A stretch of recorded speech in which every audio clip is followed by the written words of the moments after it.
Na początek ogłoszenie, jeżeli chcesz współtworzyć ten kanał, to wszystkie informacje na ten temat znajdziesz w opisie pod tym filmem, więc jak Cię to interesuje, to zachęcam do sprawdzenia, o co chodzi. A ten odcinek poświęcony jest nawożeniu roślin domowych.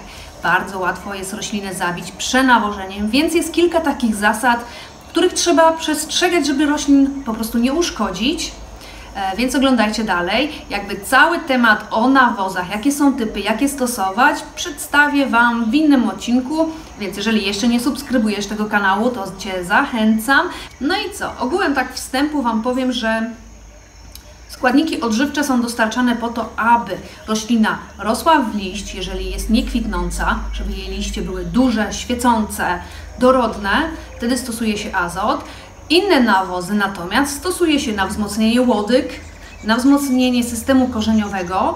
Gdy na przykład roślina została przelana, czasami roślinę po jakimś czasie trzeba wzmocnić, żeby jej tkanki, korzenie były sztywne i nie przenikały tak mocno wodą, która powoduje gnicie, ale również przy stosowaniu różnych składników mineralnych, mikro i makroelementów wzmacniamy całą kondycję rośliny. Rośnie wtedy, o Boże, liść ukruszyłam?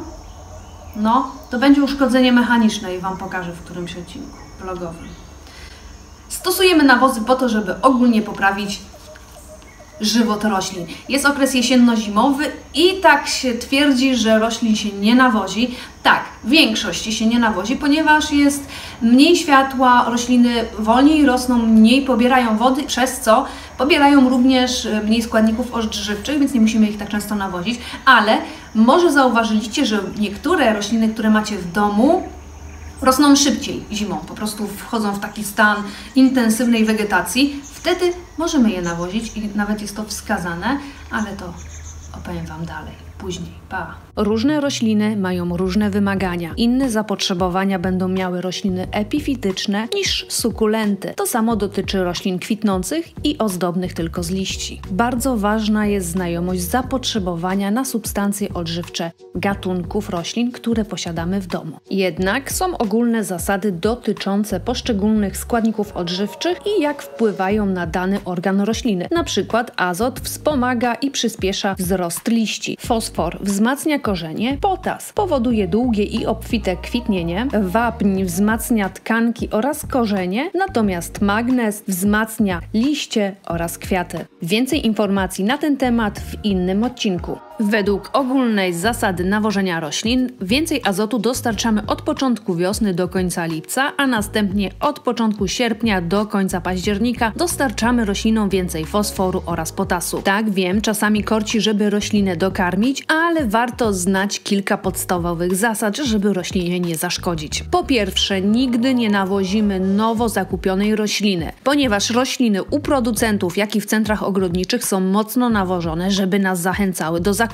Nie wiemy, jakie nawozy były stosowane, czy to były płynne, czy długo działające. Dlatego nowo zakupionej rośliny najlepiej nie nawozić przez najbliższe 2, a nawet 3 miesiące. Jeżeli kupujemy roślinę w okresie jesienno-zimowym, nie nawozimy rośliny do początku wiosny. Nie nawozimy roślin świeżo przesadzonych, ponieważ korzenie takich roślin są delikatnie uszkodzone, są nawet takie mikro uszkodzenia niewidoczne dla naszego oka. Nawóz może te miejsca przypalić i zaszkodzić tylko systemowi korzeniowemu. Rośliny świeżo przesadzone zaczynamy nawozić dopiero po około 3 tygodniach, gdy roślina już się ustabilizuje w nowym podłożu, a wszelkie uszkodzenia korzeni po przesadzeniu będą zagojone. Rośliny, które wymagają mniej światła, rosną w ciemnych zakamarkach naszego mieszkania, wymagają znacznie mniej nawozu niż rośliny rosnące w jasnym miejscu. Ponieważ rośliny do przetworzenia substancji odżywczych potrzebują słońca, procesu fotosyntezy i gdy go brakuje, rośliny pobierają znacznie mniej wody, substancji odżywczych, więc nawożenie takich roślin powinniśmy ograniczyć do 1/4 dawki zalecanej na opakowaniu. Nie nawozimy roślin chorych. Na początku musimy zdiagnozować, dowiedzieć się, co roślinie dolega. Czy jest przelana, przesuszona, a może zaatakowana przez jakieś szkodniki. Roślinę należy wyleczyć,